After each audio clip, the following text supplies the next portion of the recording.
내가 무슨 생각을 하며 살아가는지 한 번이라도 생각해 본 적이 있을까요?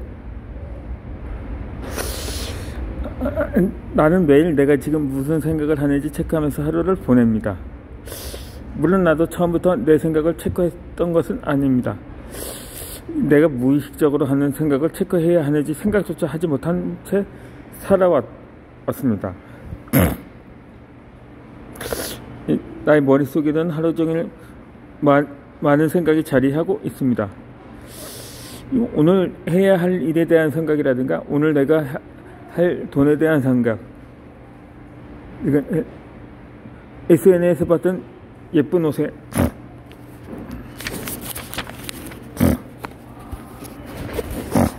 대한 생각이라든가 학생들이 일으킨 문제를 해결하는 방법 등에 대한 생각 등 하루에도 수백 가지의 생각을 내 머리를 스쳐 지나갔습니다. 그래서 내가 편두통을 다 줄 알았는가 봅니다. 이렇게 많은 생각을 내 머리가 버텨내서니 정말 대단할 뿐입니다. 내가 종일 하는 생각들을 점검해보면 굳이 하지 않아도 되는 생각들이 대부분 자리 잡고 있다는 것을 알게 되었습니다. 그리고 언제 스쳐 지나갔는지 모르는 생각들이 너무 많이 하고 있다는 것 또한 알게 되었습니다. 나뿐만이 아니라 대부분의 사람들이 이렇게 많은 생각을 하며 하루를 보낼 것입니다. 그러니 하루가 끝나는 퇴근길에 녹초가 되는 것은 어쩌면 당연한 경우가 있을 것입니다. 오늘 하루는 나의 수백 가지 생각들을 이겨내준 나의 뇌에 감사해야 합니다. 나는 아이들이 영어를 가르쳐하고 운영하고 있습니다. 그러다 보니 하루 종일 긴장의 끈을 놓을 수 없습니다. 긴장 속에서 업무를 하다 보니 퇴근을 하면 절대로 침대로 들어가서 아무것도 하지 못할 정도로 녹초가 되어 버립니다. 최근에는 영어 유치원을 확산해서 더욱 긴장 속에서 하루를 보내고 있습니다. 이 수업에 집중을 못하는 아이라든가 친구들을 괴롭히는 아이, 이 몸 상태가 안 좋은 아이 등 다양한 일들을 해결하기 위해서 내 머리는 하루 종일 많은 생각들로 가득 차 있습니다. 이렇게 즉각적인 해결이 필요한 상황에서 잘못된 판단이 나에게 큰 폭풍을 가져다 줄 수 있기 때문에 평상시에 생각을 관리해야만 합니다. 그렇지 않으면 내가 힘들게 싸우던 모든 것들이 한순간에 무너질 수도 있습니다. 그래서 나는 생각들을 관리하기 시작했습니다. 이 머리가 너무 과부하 상태가 되면 올바른 판단을 할 수 없으므로 우선 매일 아침 머리를 상쾌하게 밀고 출근을 할 수 있어야 한다고 생각했습니다.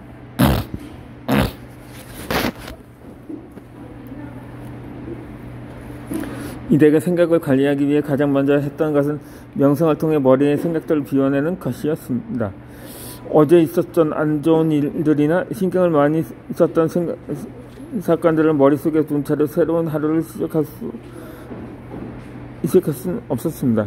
그것이 더해서 오늘 일들에 따른 생각들이 겹쳐지면 여유롭게 사고하고 판단할 수 있는 공간이 없을 것 같습니다. 그래서 매일 아침 제일 먼저 일어나서 하는 일이 머리와 마음을 비우는 명상으로 하루를 시작합니다. 이 머릿속의 생각들과 마음속에 남아있던 감정들을 다 밖으로 내보냅니다. 그리고 그 공간에 내가 원하는 생각들과 긍정적인 감정을 넣어줍니다. 그러면 하루를 시작하면서 개운하게 시작할 수 있고 긍정적인 에너지들을 가득 채우면 부정적인 사건이 일어나도 그것이 감정으로 남아있을 공간이 없습니다. 그래서 마음을 다치는 일이 줄어듭니다.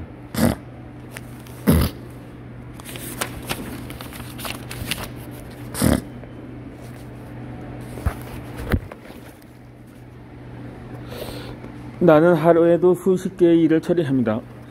사람들은 어떻게 그렇게 많은 일을 할 수 있냐고 물어봅니다. 즉각적으로 결정해야 하는 일들이 많은 편이다 보니까 쓸데없는 생각에 빠지지 않으려고 노력합니다. 예를 들어 쉬는 시간에 잠시 둘러본 SNS에 어떤 사람에 대해 생각하거나 판매하는 물건을 살지 말지 고민한다든가 그들이 제품을 팔기 위해 이용하는 라이브 방송 등을 보지 않습니다. 그것은 모든 일을 다 마치고 나서 자유시간을 이용해서 살펴보는 편입니다. 이 쉬는 시간에 잠깐 살펴본 그 제품에 대한 고민을 시작하면 나의 머리는 그것을 구매하기 전까지 고민에 휩싸여 있을 것입니다. 정말 중요한 생각을 해야 하는 순간조차도 그 고민이 머리 한쪽에 자리 잡아 방해를 하는 것입니다. 그래서 업무를 하는 동안에서 잠시 여유가 생겨도 SNS를 하지 않으려고 노력합니다.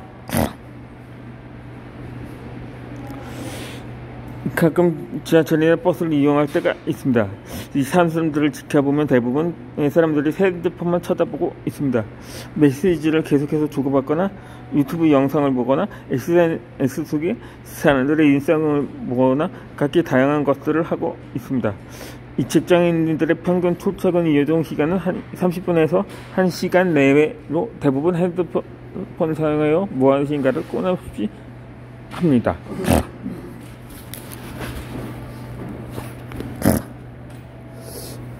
하루를 많은 업무와 생각 속에 시달리다 자유몸이 되는 생활시간마저 또 다진 머리에 생각거리를 집어넣고 있습니다.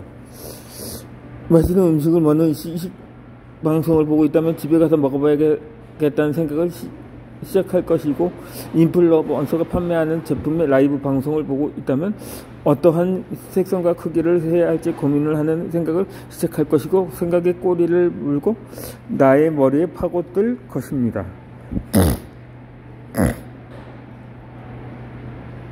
나 또한 이전에는 운전하는 동안 라이브 방송을 보거나 유튜브를 켜두고 그곳에서 나오는 내용을 듣고 생각하며 운전을 했습니다.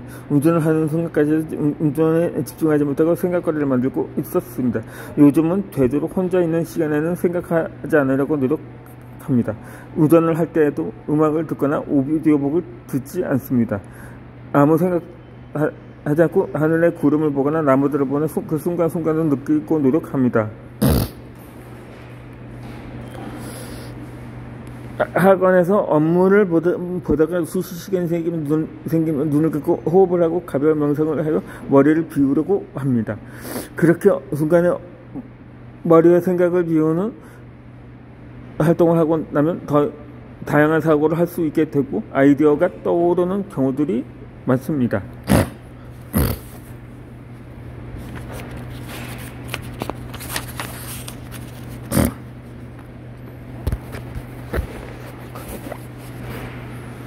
많은 사람들이 종일 업무에 시달리며 스트레스 속에 살아갈 것입니다. 스트레스를 풀기 위해 취미생활을 하거나 운동을 하기도 합니다. 하지만 한번 쌓인 부정적인 생각들과 스트레스는 줄어들지 않습니다. 내 머릿속에 남아나서 계속 꼬리를 물고 생각이 부풀어지기 때문입니다. 그것 때문에 좀처럼 긍정적인 생각을 하기가 어렵습니다. 나는 사람은 생각하는 대로 살아간다고 생각합니다. 이전에 나의 인생을 돌아보면 정말 딱 그때 생각대로 살아갔었다는 생각이 듭니다. 지금은 나의 모습도 과거에 생각한 것대로 현재를 살아가고 있는 것이니 항상 생각의 상태를 살펴봅니다. 내가 지금 어떤 생각을 하고 있느냐에 따라 앞으로 나의 미래가 결정되기 때문입니다.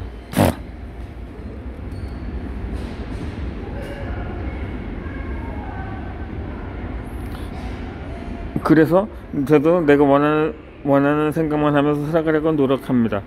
내가 원하지 않는 생각들로 머리를 계속 채우면서 힘들어하고 싶지 않습니다. 지금 당장 이루어지지 않더라도 생각만 해도 기분 좋아지는 그런 생각들만 가득 채워놓고 싶습니다. 그것이 나의 미래 모습이 되기 때문입니다. 이 바쁘다는 핑계로 당신의 머릿속 생각들을 점검하는 것을 미루거나 놓치지 마십시오. 그러면 그 사람의 인생에서 가장 소중한 것을 놓치는 것과 다름이 없습니다. 내가 무슨 생각을 하며 살아가느냐에 따라 나의 인생의 방향과 크기가 결정됩니다. 이것은 많은 성공학책에서 하는 말입니다. 만약에 꿈과 목표를 가지고 그것을 향하고 달리고 있는 사람이라면 지금 당장이라도 내가 하는 생각을 점검해봐야 합니다.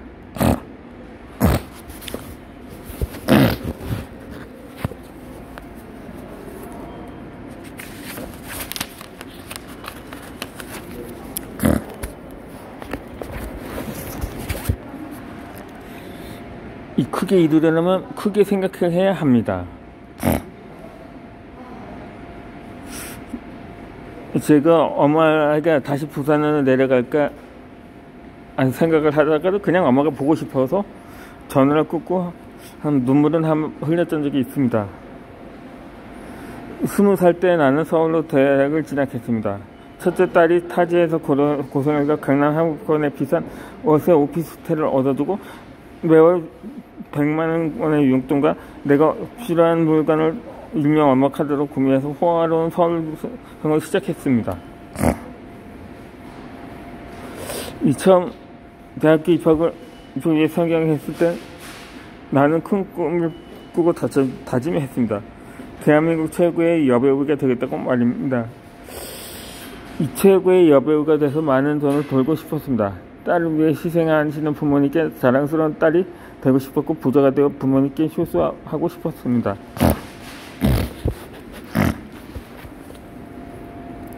그동안 나 때문에 누리지도 못했던 생활을 충분히 누리시라고 당당하게 말하고 싶었습니다. 입학 후에 꿈을 이루기 위한 도전을 하며 부딪히고 또 부딪혔습니다. 늘 부모님께 말하면 다 이룰 수 있었는데 여기서 마음대로 되는 게 없었습니다. 내가 가고자 하는 그 길이 정말 멀고 험하게 느껴졌습니다. 그래서 매일 밤 엄마에게 전화를 걸었습니다. 엄마의 목소리를 들으면 버틸 수 있었기 때문입니다.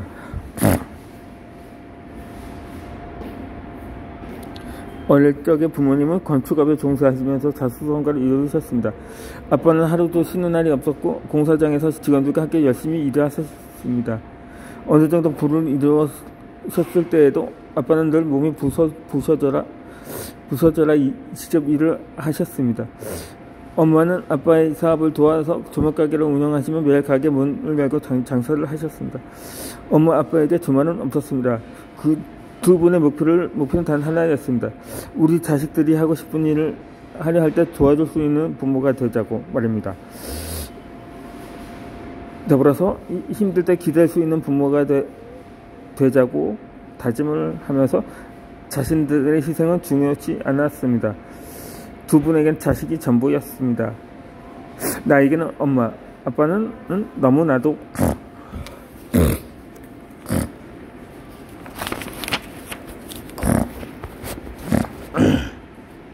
성실하고 진실하고 열심히 사시는 분들이었습니다.